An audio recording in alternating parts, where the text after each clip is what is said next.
Alright, folks, coming off of the Club and Cup Challenge Series, this is back in action for week 113. My earbud cord is all in a mess. And we've got a lot of new stuff this week. I'll just start off with that.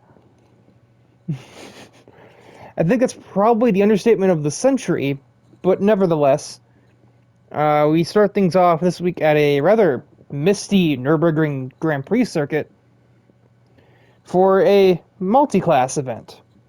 We used to do quite a few of these in like the really early days of the Challenge Series when we were struggling to fill grids with just one category of cars. So today we are splitting the grid, 10 675 class cars and 10 640s. Personally, I thought that we'd be done with the 640 class for a week, considering we just did 11 straight races of it between the qualifiers and the actual Club and Cup proper. But, well, there were a few that didn't really get to run any of those races. There are a couple who didn't get to run enough of them, so they say, because they didn't qualify for the Cup itself. And at least one or two who weren't even able to participate in it at all, because, well, one of them wasn't even here. So, without further delays, let us go to the starting grid.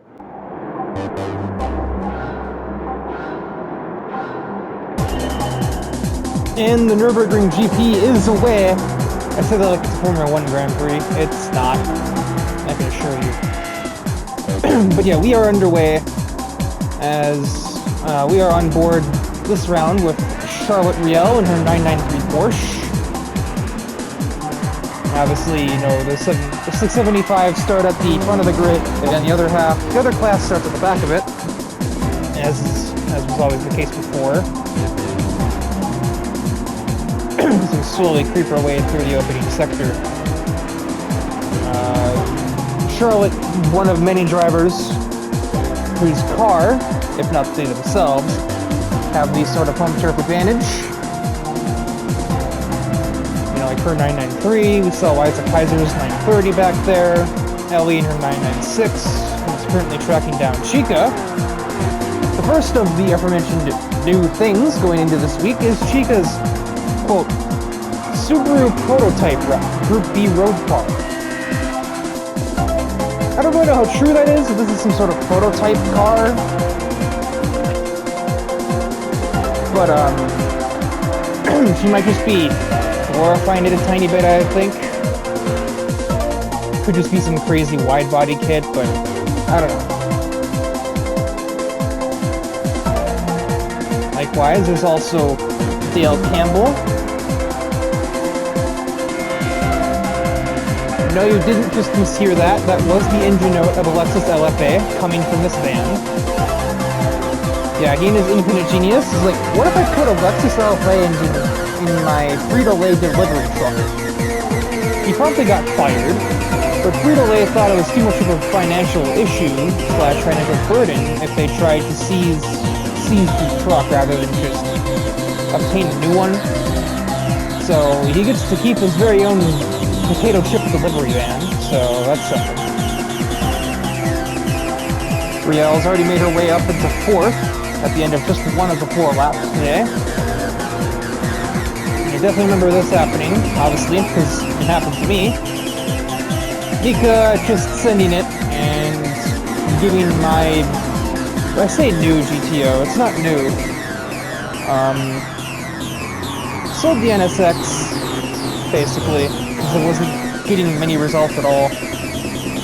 And my dad let me have the GTO that he was running, the 640 class previously, but he shows up to that category so rarely that he figured I'd probably have more use out of it than he would.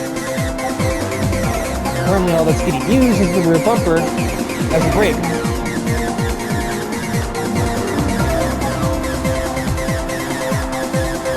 We also have Storm Rose, one of 3 new drivers for Demon Sports, run by Logan Poole, making their debut this week. He drives a 68 Charger. And from my admittedly very minimal exposure to this person, they kind of just seem like Logan 2.0. Logan but hell, I guess. You can literally see how last minute this car was. It still has the for sale sign on the rear quarter panel area. On both sides, mind you. And it doesn't show a price tag anymore. They did take the price tag off, and now I think it says that's a lot of damage. Further back, we have one of the cooler last names I've heard a person have, Ida Cazador, in a 930 Porsche. Last name makes me think of Matador, which I guess makes sense since she is from Spain. And yeah, they've signed this 930 Porsche up for both the 640 category and the Dirt division, or Special Conditions category, whatever the name you want to go with is. So Rally Porsche will certainly be interesting to see going forward. We also have Stephanie Kaiser with a brand new Porsche of her own, rather a museum piece. A Carrera GTS 904, which she is debuting in this race. Just ahead of that, Bradley Hunter in another GTO judge, but in the 640 category. I should really look at like the battle for the lead here. We can get to the debuting cars at the end, because Riel is going to try around the outside of Takami to try and get the lead away. It will not be so easy though. Chika fends the offense away and will remain the leader as we head towards the stadium section hairpin thingy. Nearly made contact, but they remain clean. Riel should have the advantage, but hooking that curve is not going to help matters. Chika's still in with a chance. She's going to have the inside of the S's here. There they make a small amount of contact, but nothing apocalyptic. Chika still has a small advantage. And head braking down the inside. I think Riel wanted to cross her over there, but Ellie stuck her nose in and denied the 993 a chance to take the fight back to the Subi.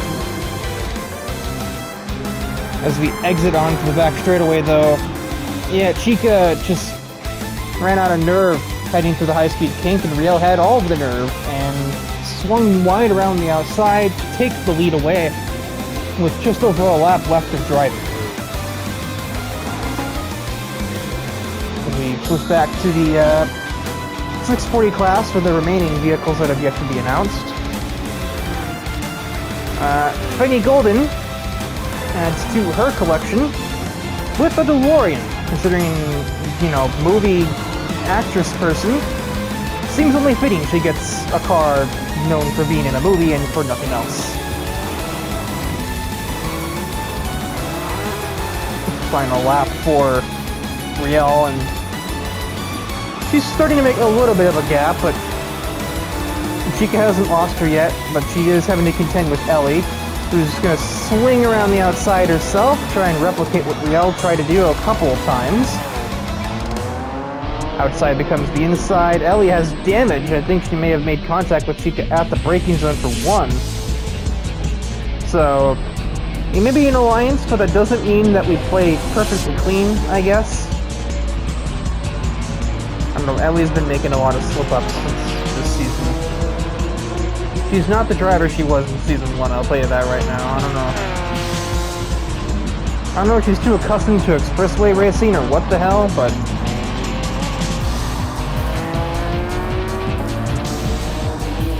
the last, few months, she's been uncharacteristically aggressive and uncharacteristically clumsy as far as the racecraft is concerned. She's scraped a lot of cars. I mean, look at Nico. I mean, she hates us right now, and a big part of that is because she ran into her, caused her to crash. Well, you later learned that wasn't actually what happened, but she blamed Nico for it anyway, when it wasn't hers, nor her own fault. And she's had multiple run-ins with other drivers in the last few weeks as well that I can't really name with any sort of speciality, but I mean, I've been keen to point them out every time they happen, so maybe somebody else could remember better than me.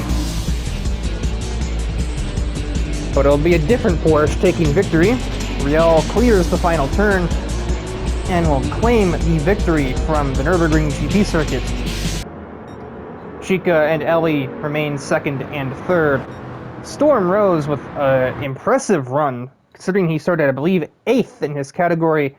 Almost got to the podium spots, but Ellie and Chica just had too good of a start for him to be able to keep up with. Riel only did it because, well, I don't know, honestly. She just drove well. Duh. Dale Campbell, 5th on debut. Liza Kaiser looks as though she will win the 640 class. Not that far off the back of Yo, who's, mind you, in a 675 class car, by the way. And yeah, the debuting cars, all of them had okay runs. Well, I say that. 2nd, 3rd, 4th, and 6th among them for the 640 class, and then 4 and 5 among the 675s. Certainly a race I would like to forget, I can tell you that right now. But, yeah.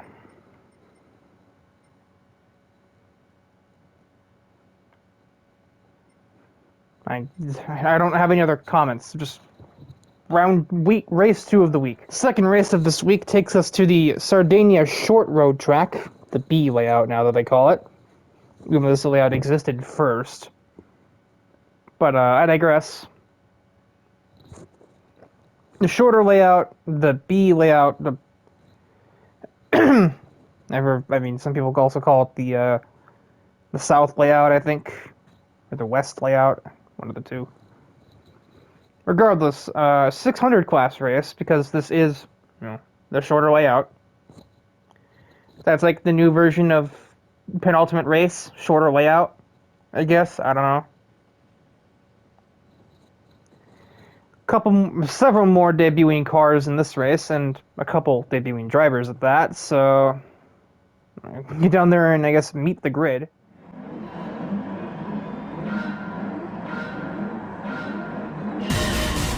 And we are away for the 600 class race, and we can see 3 of the new vehicles right there on the front, well, basically the front few spots on the starting grid. We are on board with Christina Campa, though, in her 240Z as we head towards turn 1. Everybody's very compact through here. But she's managed to get a pretty good start, although we're almost up into the top 10 already after just a couple of turns.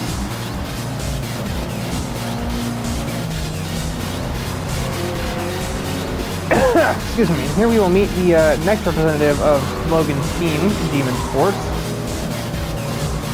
with Inferno Rogues. Where do these names even come from anyway? Like, seriously? And no, your eyes didn't mess with you there. That was indeed a... that was close. Teammates there. That was indeed a Bugatti Group 4 leading the race. That is Inferno Rose's car. It is incredibly heavily nerfed in the power department. Doesn't seem to make too much of a difference. She's already pulled out a pretty solid lead over Honoka in her modified Nismo S14, Sylvia. And she's got 2 Demon Sports drivers for company behind her. So I imagine at least one of the 2 will be able to out-drag that S14, but maybe not.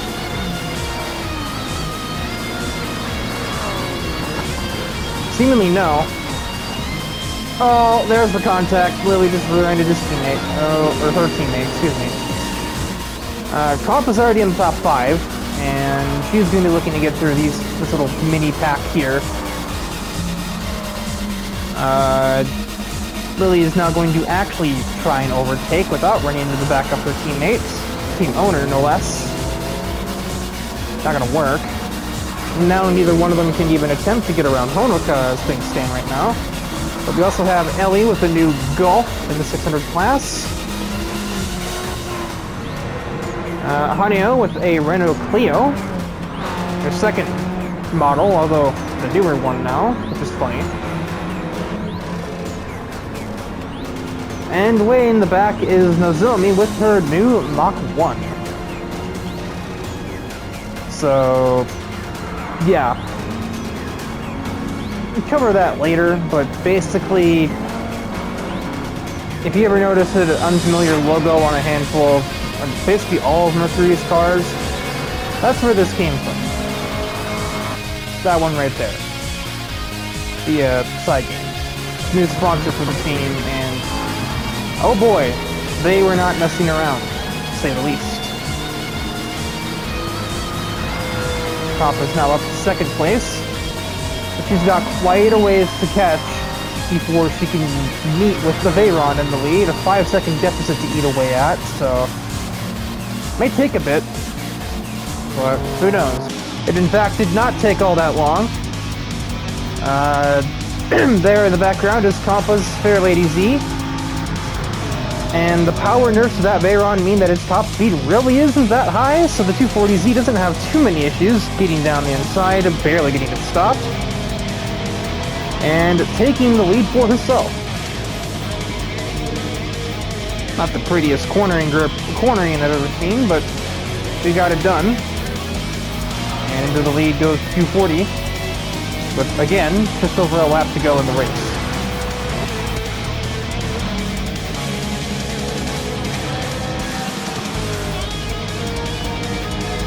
One Demon Sports car was eliminated from the picture, but Honoka is still having to try and keep Lily Rose behind her. Already having seen her rear end one car in this race, she may want to be wary of that, all told. S14 in this category is a relatively balanced car. It doesn't have the lack of straight line speed that you see from it in other categories relative to its peers, but it's not stopping the Tesla from going down the inside and trying to make it a double podium for Demon Sports this occasion. Lily's sharing the podium now with her mother, as that is her relation to Inferno up here in the Bugatti. Also, Storm is her dad, making him, Inferno's, I assume, husband. Yeah, it should be husband. If that's not the case, I'm going to be bonking Logan on the head, because there's really not much else I can do about it. But only a couple more turns to go for the 240Z driver. Right up to the end of track limits. A bit late on the brakes there, I think, but about made it work. And here comes Compa for Planetoon Racing to take the victory in this pretty rapid-fire race from the Sardinia short circuit, just clocking in at over 6 minutes 15. Inferno Rose second, and Lily Rose in third. Honoka and Ellie getting some decent results from their new vehicles, but the same can't be said for the likes of Nozomi. And it'll be very interesting. It'd be quite a thing to behold, being in the room when Logan and Lily hash that one out later. But later, I mean in the past, because they already did it, because this race happened in the past. On to race 3. The midway point of this week brings us to a congested throat, and also to Watkins Glen. The 715 category racing awaits us here at sundown, basically. You say that like it's some sort of country western, like duel at sundown type crap. I don't know. Yeah, just as the last two, a lot of new faces and a couple, well, mostly new cars, but a couple of new drivers altogether. More than the previous races, actually, so.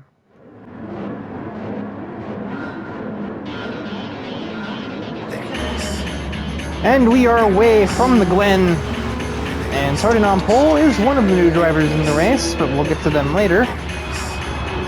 The main deal is that our POV driver is Cam Walker, recent Clubman Cup participant, but it did not go according to plan for him, to say the least.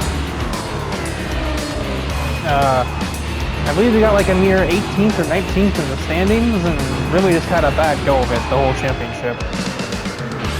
And things don't seem to be getting any better.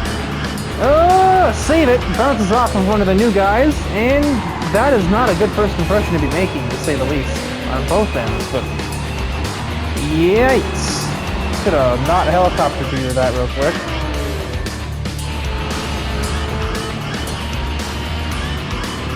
Crushing the hill, and just gets shoved off by one of the new guys. He gets it gathered up, almost, but gets a tire in the grass, loses control again, and floors it into the back of the new car. And thinks about giving another smack before, well, missing the corner and receiving a nudge from Barbara Page.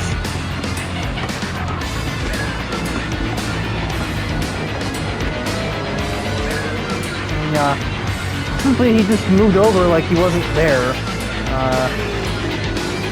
The pole position has been seized by this point by Penny Golden and her Camaro, but Liam Cubley, Jason Gans, and Thomas Necht are the three drivers that make up this week's new racing team, 24 Racing Team, a small-time endurance racing outfit that's made a handful of attempts at 24 Hours of Le Mans and other similar endurance races in the past, but got their big break with the big sponsor, 24-Hour Adrenaline. And they're using the challengers as a testing ground, basically. The testing's not going too great. What the heck? Oh, he just keeps him on the way by. Yeah, just a little, like basically the horn, or the in-game version of giving the middle finger to somebody when you finally get by them on the highway. Man, my voice is just not cooperating. I don't know if you can tell. But yeah. 24 it's on the car somewhere. 24 Racing Team. Yes, they did just take the 24 from the 24 Hours of Le Mans logo. They didn't exactly put a whole lot of effort into that. Don't look at me, look at them. Other new vehicles running today. Haneo with the new Jaguar E-Type. Umi with a Mercedes C-Class. Kazumi with the Shelby GT350. Really frickin' far away camera. The third of the new drivers representing Demon Sports, who got involved in a crash very early in the race, Winter Rose. I think, eldest daughter of Inferno and Storm. As we take a look back at how Winter got damage on the first lap around, it was courtesy of one Stephanie Kaiser braking a little bit too late. Or really, I think it was actually Winter braking a little bit earlier than she probably could have in a GT3 car, because this is indeed a Corvette C7R. If her mom races in a nerfed Bugatti Group 4, it only makes sense that she races in a nerfed C7R to run in the 715 class. Hear that up ahead. Back to present time. Camo out drag Eric with zero resistance as we head through the boot section on lap 2.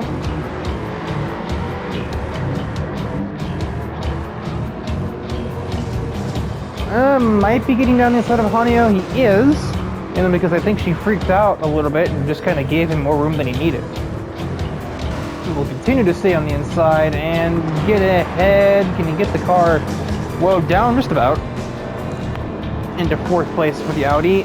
Oh, gets sideways, I believe. I say I believe. Obviously he got sideways. I don't think he was collided with though, so I think he just somehow lost control in a 4-wheel drive car, which is interesting. I imagine the damage may be affecting the handling balance of the vehicle. So Jason Gans making a nuisance of himself, obviously teammate of Thomas Necht, so probably aware of what happened to his team owner on the first lap of the race. Probably not going to be racing Cam with the most respect as a result of that, if I were to guess. Even if it was, definitely, Thomas that started it. And now it is a three-car battle for the race lead between Penny Golden, Liam Cubley, and Cam Walker. Oh, yeah, almost squeezed him into the grass. A little peep of disapproval from the R8 driver. And this is turning into a right mess.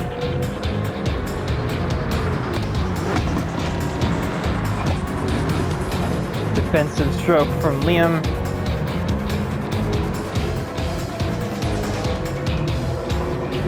Draws alongside the Ford and mercifully gets clear.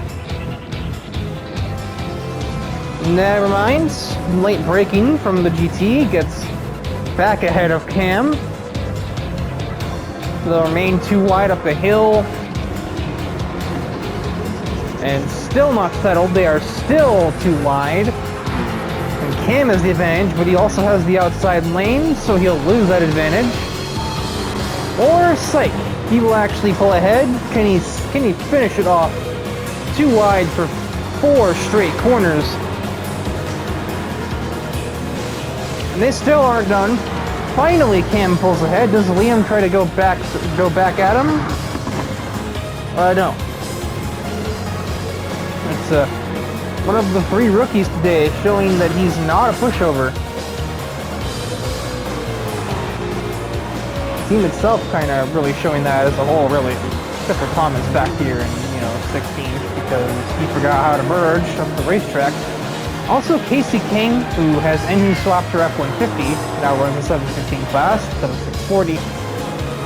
Not a new driver nor a new car. We do have a new leader possibly though, as Cam tries to shoot around the driver's left, I think, of Penny Golden through the bus stop. A great place to try past, I might add. Doesn't quite work, but he's making her sweat in there, to say the least.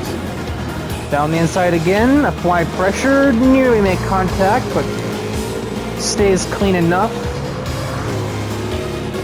Penny gets the better advantage out of the corner though. Cam is just throwing it down today with everybody, it seems.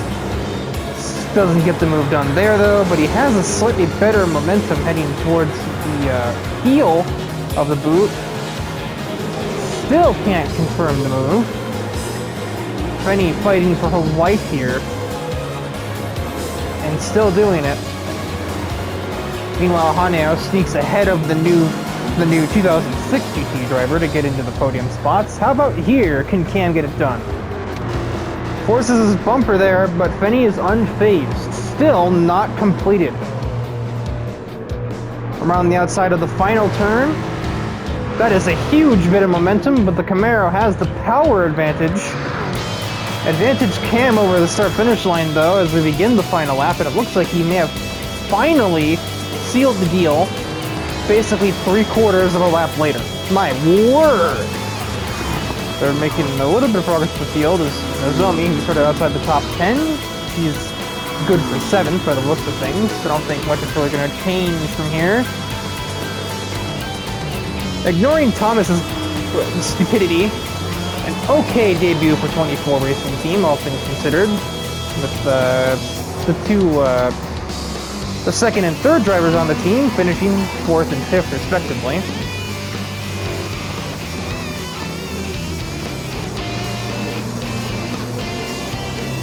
Apparently the team only runs GTs, or, well, Ford GTs at Le Mans.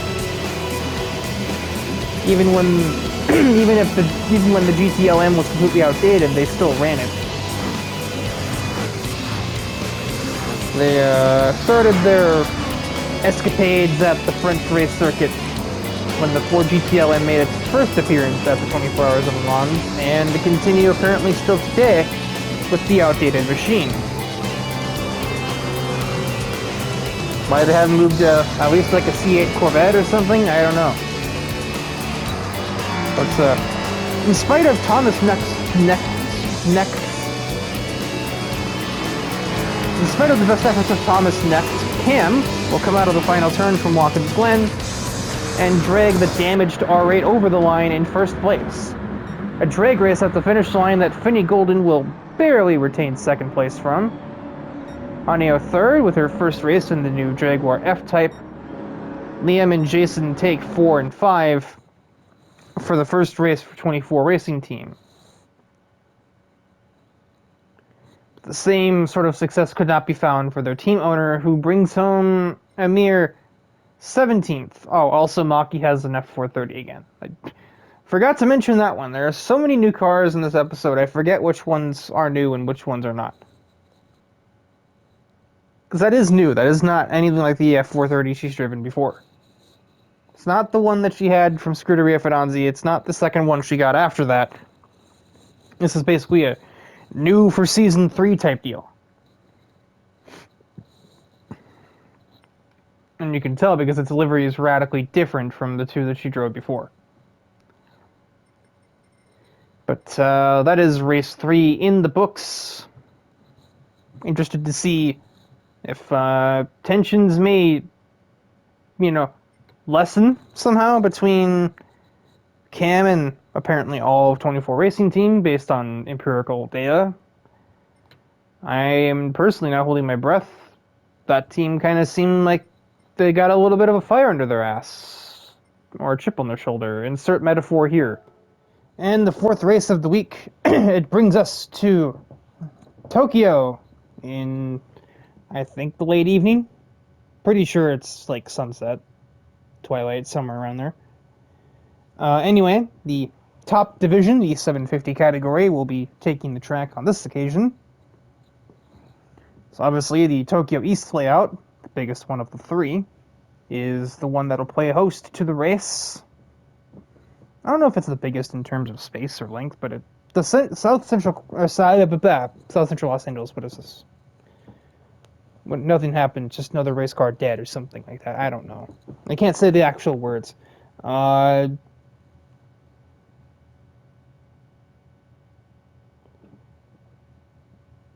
Very confused by some of your saw on Discord. Anyway, race.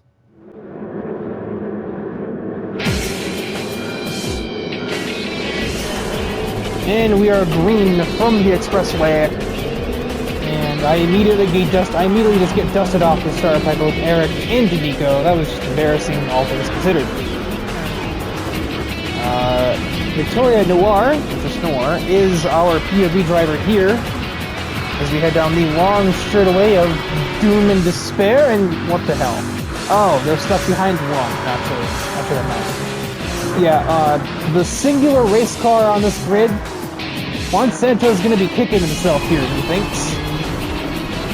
There are a lot of really high-powered supercars here, and he is simply not one of them. He's about the only one here that isn't. Also, 3 Vipers in a row. Never mind, one of them passed center. Eric is already making good on his escape plan, probably about a second and a half or so in hand. And Nico is currently fending off attacks from Dom DePrisco. So he'll only be able to stretch that lead further, with literally no resistance, while his closest competitors fight for dominance. New vehicles for this race. There's like 3 of them in a row. One of them already has damage, which I believe was from turn 1. Oh, Veronica just put herself in the wall with the good old bit of understeer.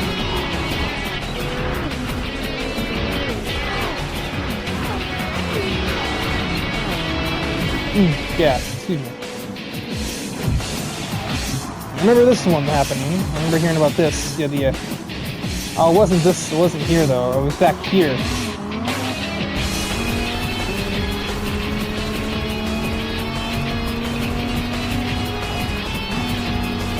Yeah, so here's Rin, who gets moved on in the braking zone by Iwasaki. She gets thrown off. She's trying to pass Umi.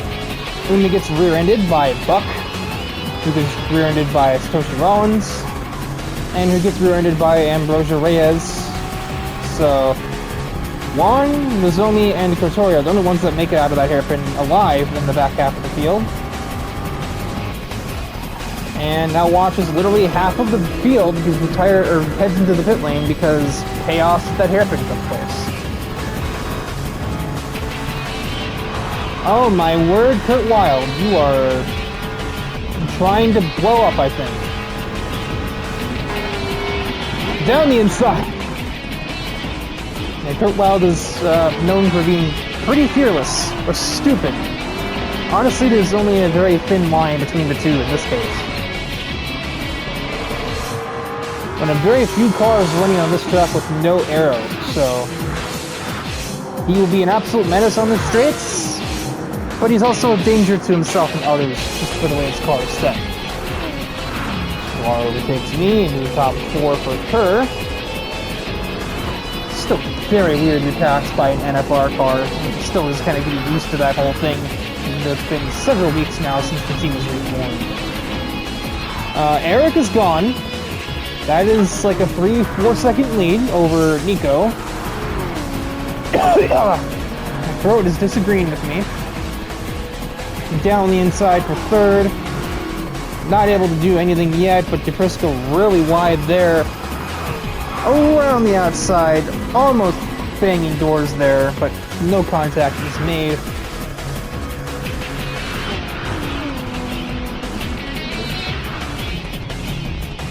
Nothing doing, obviously not going to do anything too aggressive against a teammate here.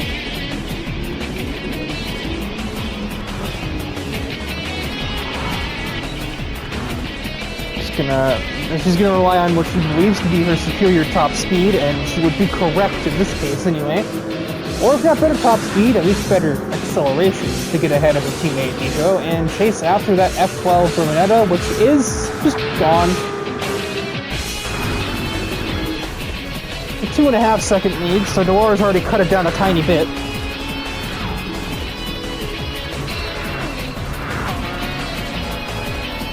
I remember seeing that next to me and I nearly pissed myself. Because I didn't know I thought I was gonna literally just witness a man die or what the hell. Yeah, it broke both me and Dom into turn 1 though, so I don't even know what to say about him at this point. I cannot comprehend. Debuting cars, right. So both Katie Rose and the previously seen Buck Angelos have new Dodge Demons at their disposal. Yeah, I get it, Demon Sports, haha. Yeah, that's what we're playing at, I guess. Sure. Kotori with an MC20, even though Maserati is more of a Mach-E jam. Honoka complementing her Nismo S14 with a Nismo R34. Ring managing to basically, cover the insurance on her previous Viper and just embarrassing Honoka in the little S section there. Umi with an AMG GTR. Haneo with an XJ220, and then there is the other Dodge Demon. I did not realize that somehow, apparently, Noir got ahead of Eric at this braking zone. I figured it was going to be a bit before she got there, that's why I started announcing the new cars, but nope. One braking zone later, and Victoria Noir was the new leader. Just kind of snuck down the inside of Eric, he just probably didn't even think she'd be there in time, and suddenly, Dodge Viper. Yeah, you can see what the lack of aero does to this McLaren. These cameras, man. Saves that, by the way. I don't even know. Well over 250 heading out of the tunnel. But that little hump there gets his McLaren really angry. And I don't know how he doesn't just off himself there. He does a 360, saves it, only losing a spot to me in the process. And I didn't even know how, I didn't know how to react. My brain was confusion, but at that point my arms and limbs took over and drove the car past him anyway. He didn't get damage from that, by the way, so he was able to contend with me still.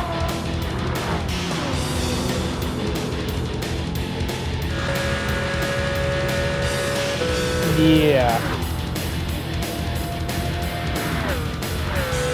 I don't think this was the track to show up to on. I'm gonna be honest with you. Dom looks down the inside of Nico. That was sneaky. That's also a wall, so that's gonna be undone pretty much immediately. See if he can try again. The hairpin, perhaps.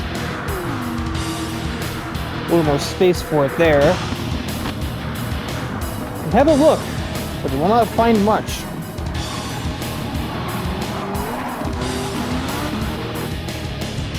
And some ways up the road, meanwhile, Noir is going to enter the tunnel and take a commanding victory here from Tokyo East. Some 3 seconds ahead of Eric, in spite of him basically having the hugest jump start on the rest of the field. Nico third, Dom fourth. Kurt Wilde will out-drag me for fifth, after bumping me, by the way, to try and get me in the hairpin and then getting me on the straightaway. So that wasn't even necessary. He had enough straight line speed. He's basically driving a $20 million dragster with no aerodynamics in the rear, and still felt he had to try and bump and run me to try and get ahead of the hairpin. I don't know if I agree. Top debuting driver of the race, Katie, with 7th. Not even debuting driver, just a new car for her. Because really, there were no new drivers. So, you know. But the new car, the best running new car, was Katie Rose. So, let's not waste too much time. This episode's gone on for a bit, as they all tend to do. So, race 5. And today, the final race of the episode takes us to Autopolis. Autopolis. I don't know. Other puns. Something about topless. Sure. The roulette race caps off the week as per usual. No 750 class entrants, probably because of how many wrecked 750 class cars just came out of Tokyo, you know, just a handful of hours earlier.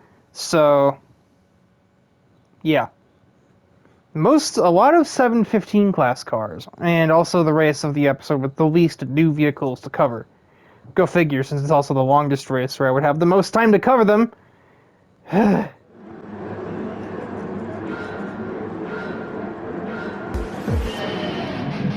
And we are away for the roulette race to end off week 113.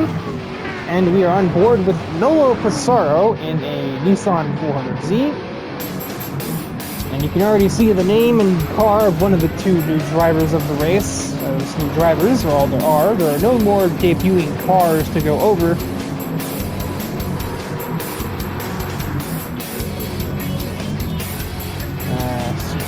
Pamela and Thomas, Pam and Tom Germstead, aka my grandparents. Because nothing says healthy elderly activities like a man in his mid-80s going for a drive in his 1963 Corvette that he doesn't own in real life.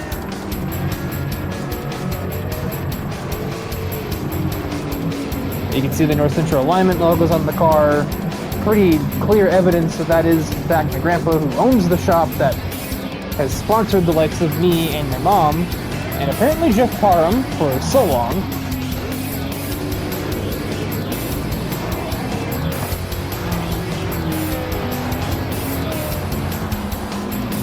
Contact was made back there. I think Daniel Grimes made contact with Fernando Ferdanzi, but with no damage.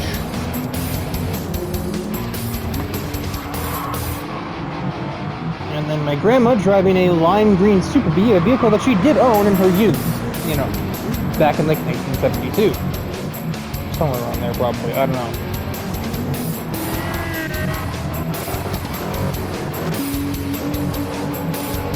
Our onboard driver already almost into the top 10, not too far away from it. You can just see the multitude of 715 class cars in this event. There's one of them makes a pass at Stephanie Kaiser, the leading car not from that category.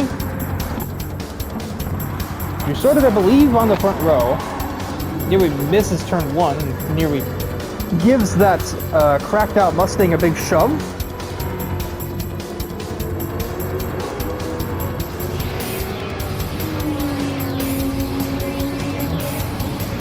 Noah now properly into the top 10 after I believe Nico had to pit for damage caused by a contact with somebody else.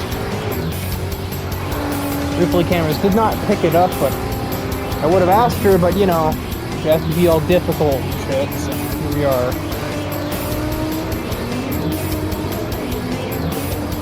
Ninth, past Kotori.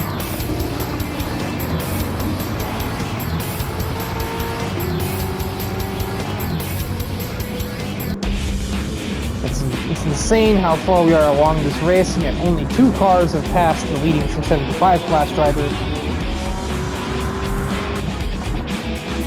Winter Rose is, he hasn't been driven into in this race, like he was in the walking fling race, so it's helped quite a bit.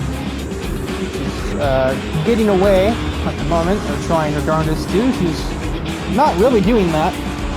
Her lead to Torque Maddox is shrinking slightly.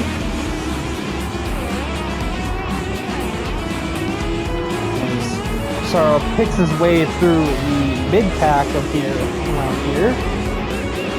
3 Camaros and an Alfa Romeo. I didn't even notice that before.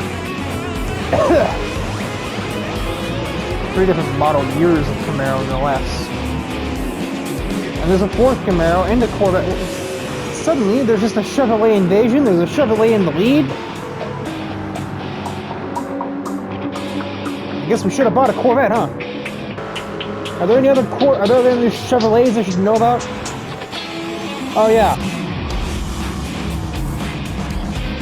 My grandpa is indeed one of them. And Bert kind of just allowed Novo to pass. Stephanie didn't really bother resisting Novo either because they're not even in the same categories as she is.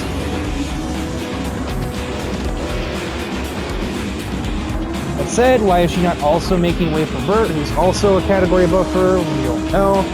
We never will know.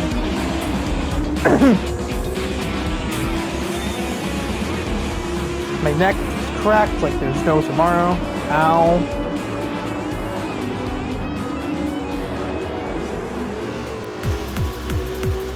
Now Nolo catching up to his teammate and or rival in the form of Torque. It's a little sideways there, but something tells me that the horsepower of that Mustang will carry him away for the moment, carry him back to safety after that slide.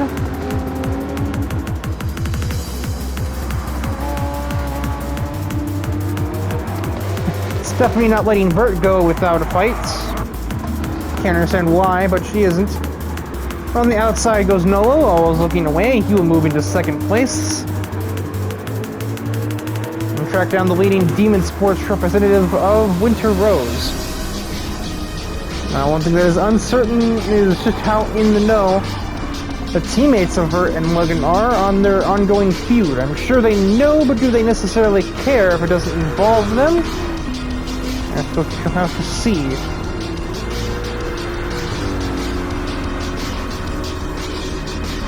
Well, the look's relatively normal, so maybe the beef is only between Vert and Logan.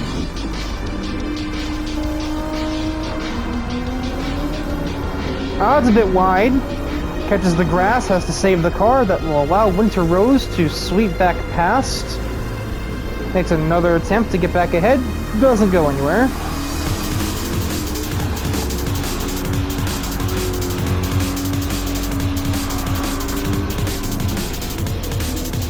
Down the inside, slight contact made.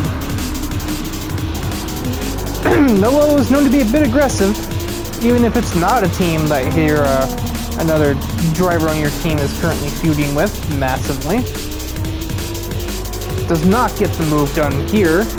Winter Rose has the downforce advantage, and that will help massively in the high-speed turns. That's not the braking zone. And the 400Z is off exploring the kitty litter for a moment.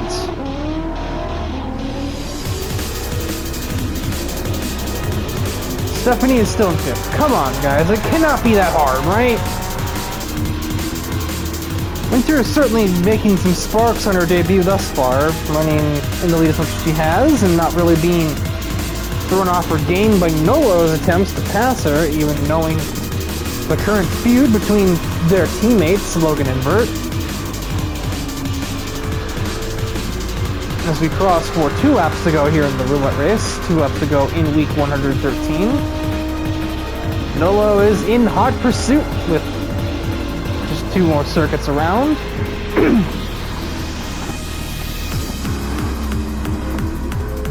He has the obvious pace advantage, he just has to get the move done and not screw it up afterwards. That is often the difficult part.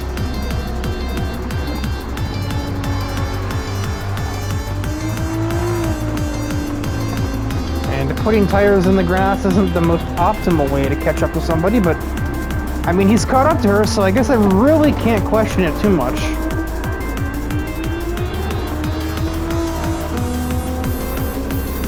Can't do anything with it yet though, still a little too far back. Could maybe think about it in the hairpin. If he gets a good enough momentum up the hill here, he will have a power advantage over, or basically a straight line advantage over the heavily aerodynamic Corvette. Beeps at her, feels that he was cut off there actually, which I don't really know if I disagree. You just sort of turn in and force Nolo to back out of the turn completely. Some sort of F1-ass racecraft right there. Nolo returns the favor. Oh boy! Not really sure who's at fault there, if it was Winter, if it was Nolo. I think there was just racing there.